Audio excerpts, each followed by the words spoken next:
1973. So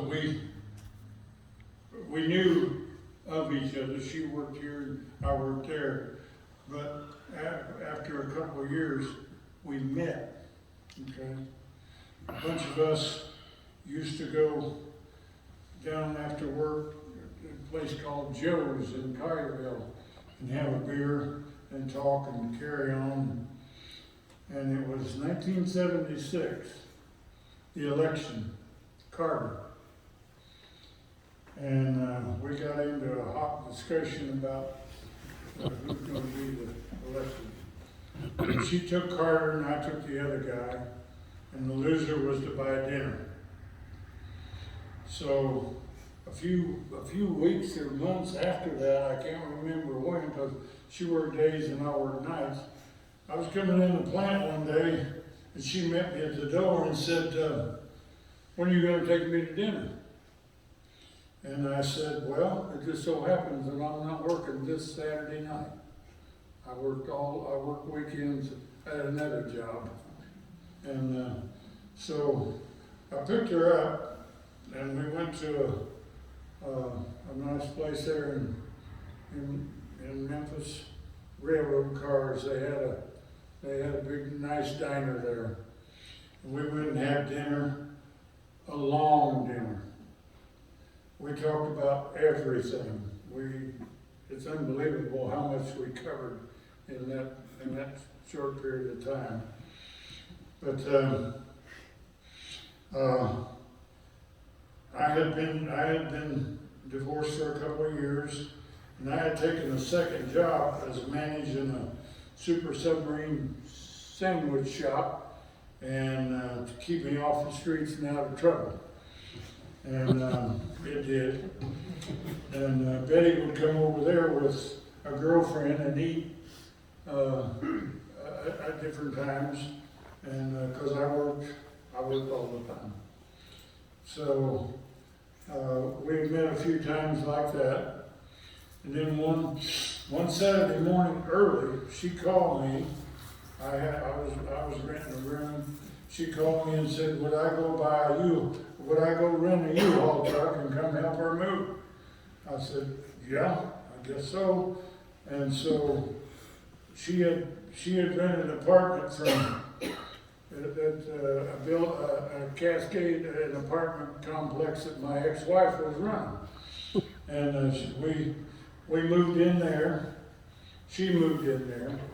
And a few weeks later, when my lease was up, we moved me in there. So we were there together from I think we got in there about, it was quite a while after the election. It was either, come on up, Tracy. Sit anywhere you want to, huh?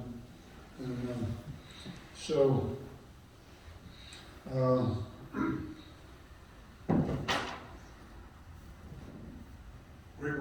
I tried to get her, I offered to marry her, or proposed to her, or whatever, said, let's get married. It wasn't none of that down on your knee stuff. I said, why don't we get married? And she said she wasn't ready. She said, been there, done that. And wasn't ready to do anything else.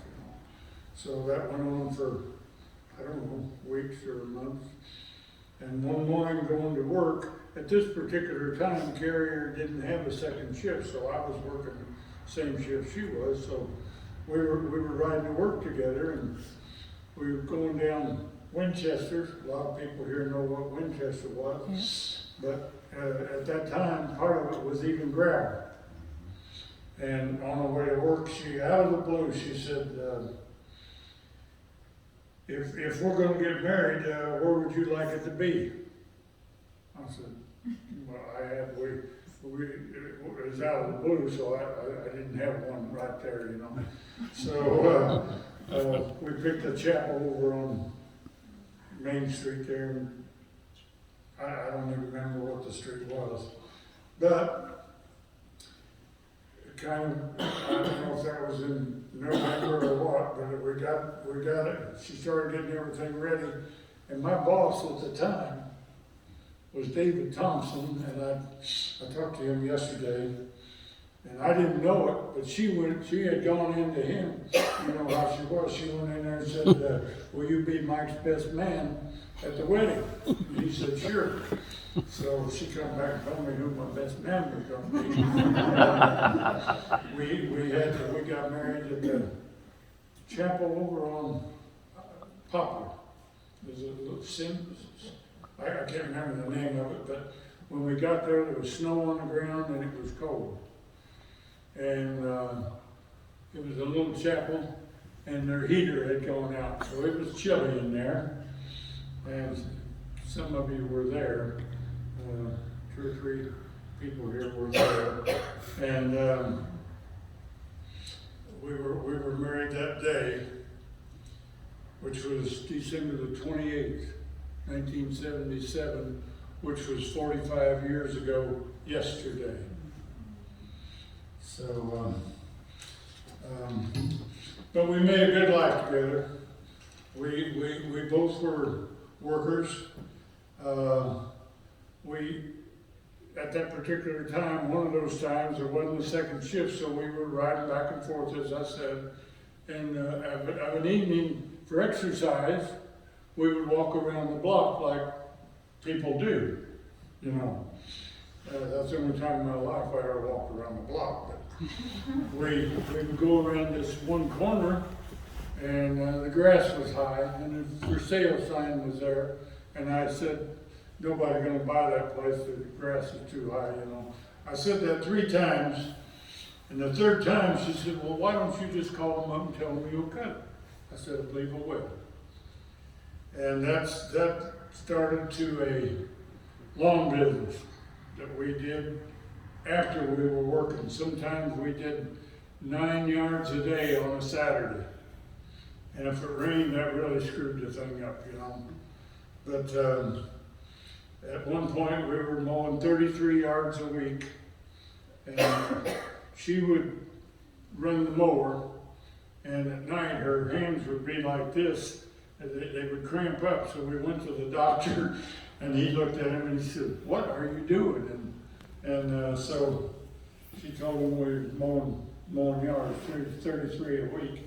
He said, well, you need to cut that in half. So we did, and about that time, we moved from Memphis down to Mississippi. So when I would get in at 1:30, 2 o'clock in the morning, get up at 8 o'clock, we beat it into Memphis and move until I got back home at 2 o'clock, enough time to take a shower and go to work. So we did that for quite a while, and she loved it. She loved that mower. She loved. We were in the middle of it, and I said I went down to the place and I bought a riding mower, and I put it on the trailer, and we went to the first house, you know, and got it off and got it started and got it all set up and everything. And she got on it, and, you know, I think she rode around the thing one time. She said, it's too much trouble. Give me my walk behind. So I took it back to the guy and traded it for two Honda mowers. And so we had them for quite a while. We made a lot of money mowing those yards. And what at that time I used to call free money, because you didn't have to declare it and nobody was going to turn us in, so that worked out well. Jesus did. We bought 3 motor homes at different times. We've been in every state in the Union except Michigan and North Dakota, and couldn't find a reason to go to either one of them. And we went to Canada, and we went to Mexico. And we got into NASCAR, where we met some friends in NASCAR. We started going to the big tracks, and we would take the camper. I remember the first time we were going to go to Talladega. I called up, got the tickets, and I told the lady, I said, well, the race was on Saturday and Sunday, I guess. And I said, well, I'll come in there on Friday. And she said, oh, no, you won't. She said, you better be here Monday or you won't get in. She said, you realize there's how many thousand people? It was 160 or 260. At that time, all the seats were open. And she said, so we got in on Monday and got to campground and all that, you know. And we traveled that. We visited a lot of places, interesting places, and made a lot of friends. And in the 45, let's see. Oh, in the NASCAR, if you could see the house, there's a lot of NASCAR stuff there, and there was shirts and sweaters and jackets and dolls and anything else that had 24 on it, because she was a big Jeff Gordon fan. And so we got a lot of stuff that had Jeff Gordon on it. We moved 9 times in the 45 years. We bought 4 or 5 houses, built a house, and but it was always something new and something different, you know. So there were reasons, and I couldn't tell you some of them. We just wound up. But I have to tell you this one. When we were living in Memphis, we moved from that apartment to another complex where it was 2-story. And the bedroom window, there was a little roof out there. And I come in one evening, there's something shiny up there, and I went in. And she had crawled out there on that roof and nailed pipe hands out there because she loved to hear it rain. If it was raining, she wanted to be there and be in it. She loved to hear it rain. Even bought a machine that made it sound like rain at night. So, and then we were at the lake. We had the boat, and there was a boat dock, and it had a tin roof. So anytime it was raining, she was down there sitting in that boat. Most of the time fishing. She loved to fish, loved to hear it rain. So in 2018, I didn't know I had a back problem. The doctor seen me walking one day. He said, "Have you ever had your back X-rayed?" And I said, "What for?" You know, he said, "You need it X-rayed." And so he X-rayed it. And he said, "You got to go see a surgeon." I said, "Yeah." And he said, "Today." And so I went to see the surgeon, and he said, "You got to have an operation." I said, "When?" He said, "Today." So that took care of the lawn mowers and anything. He told me when I went back, he said, I asked him, "When can I get on the mower?" And he said, "You got to sell." Matter of fact, he said, you got to sell your place, move someplace where it's a 0 lot line. You can't have any grass. You don't need to be outside doing nothing. Well, obviously I recovered a little bit, but when we moved to Georgia, we got a house that had a front yard like this place right here. And just so happened the guy next door had lawn business, so I said, "When you mow your yard, mow mine." That took care of that. We didn't have to do that no more. And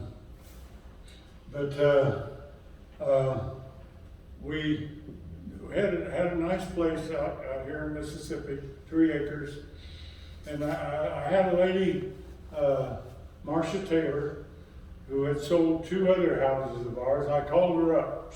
I said, "Can you come out to She said, "Sure, I'll be right out there." She walked around on Friday afternoon, walked through the house, and she come back and said, "Go find you someplace to live because I'm going to sell this place." That was Friday. Monday morning, there was 5 different people lined up outside. Every one of them made an offer. And the first lady came in, she made the first offer, the asking price. And the next people came in and they made offers too. Well, this lady found out that the others made offers, so she come back and offered a $5,000 on top of that. So we gave her she got the job, she got the deal. So Betty at that time had wanted to be with these kids right here. They were at the place a lot anyway. And he used to ride the mower. And so we decided to move to Canton, Georgia. And Robin had found us, she found us 5 houses, or more now really. She took us to the first one that was just down the street from her. And I like, we didn't get to look in it. It's the location. And I said, that's the one I want. We didn't go look at any other. It was a little bit smaller than the other house. And Betty didn't get to put a couple of big pieces of furniture in the house, which she let me know about on many, many different occasions. And so we moved down there in 19, and it was a good move for her. But then she was out looking at this little one, and she stepped off the driveway into the grass, and she fell and broke her hip. Well, that was six or 7 months ago, and she had just gotten where she could motivate real good from that. So, and but she did have to go on dialysis. She was on dialysis, but that wasn't a big deal. I had the machine at the house. I hooked her up at 10 o'clock at night and take it off at 8 o'clock in the morning. No big deal. She sleep. It didn't bother her at all. But she was getting wrong with the walker, and just this all happened a week ago today. A week ago today. She got overconfident. She wanted to go Christmas shopping. She had a rollator, if you know what that is. It's a thing with a seat on it and 4 wheels. And she could get around pretty good. I took her to Target and took her to Walmart, and she bought the kids Christmas and wrapped it up herself.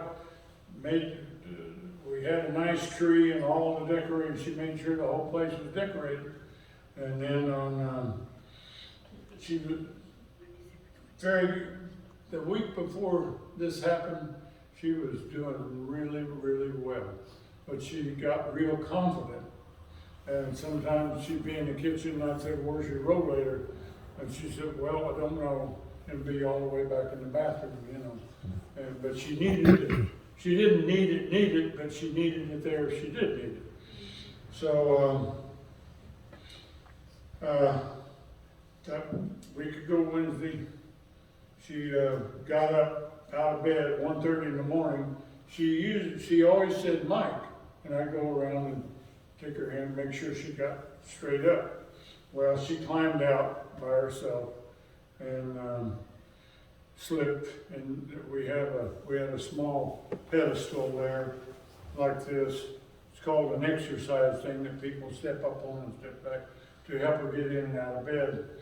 And she was sitting on that when I heard her, and I tried to get her up, put her arms around my neck and pick her up. And we were doing great, but her feet slipped on the carpet and she slipped out of my hands, and her back hit the corner of that thing and broke 3 ribs and punctured a lung. Well, we got her to the hospital, and they did all the x-rays and all that stuff, you know, and determined what it was. But there's no treatment. You stay in the hospital, I guess. The plan was stay in the hospital. The therapy people came in and they got her up and she could walk. They said she could go as far as we're concerned. But during this time, she couldn't breathe deep, and she got pneumonia. And I had to sit there for 48 hours, and the first couple of days she just was there, and they put the oxygen to keep her oxygen level up, and that was the biggest problem. And then on Sunday morning they called me to come in, and they had everything on her. You couldn't see her. It was all oxygen, you know. And the doctors here they were extremely, he met me at the door when I come in the hospital, and he said, we need to talk, and I said, well, where we need to talk at? He said, well, we can go in the room. And he said, this is all I can do, and it's not doing any good. We can't do any more other than put her on a ventilator. And I said, no, we're not putting her on a ventilator. And he said, well, I didn't want to anyway. So they took all that stuff off and made her, it's what they call comfort care. They would give, if she would stir a little bit, they'd give her a little shot of morphine and just make her comfortable. She never had anything to eat from that Wednesday to when she passed. She never had anything to eat, but they were feeding her whatever, I don't know what they do, but there were so many lines and bags there, I don't know what it was. But when one would run out, the alarm would go off. But we were right next to the nurse's station, so everything was cool. And I sit there.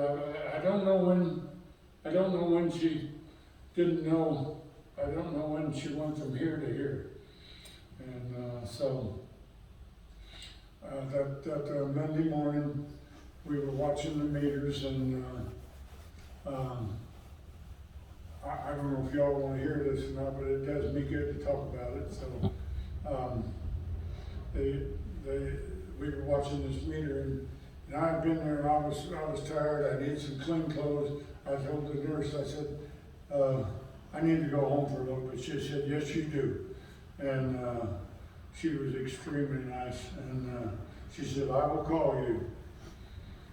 When I got in my car at the hospital to my driveway, it's exactly 10 minutes. It's 5 or 6 miles is all it is. So I opened the car door and the phone rang, and she said, say something, Mike. I got the phone next to her head. She's passing. So I don't know if she knew I was there or not. But they did say when I would hold her hand, the thing would change a little bit. So I've got this little thing here I'd like to say. Looking back over the last 45 years, there's been more good than bad, more happy than sad. With our friends and family sharing this moment with us, I would like you to know. There's no moment in my life when you are not part of me. You hold my heart, you guard my soul, you guide my dreams so tenderly. And if my will might be done, and all I could long for come true, with a perfect joy I would choose to share eternity with you. And that was it. It was hard. It was hard to sit there all them hours, and knowing that she was just slipping away, But I knew she wasn't suffering. They made sure everything they could do, they did.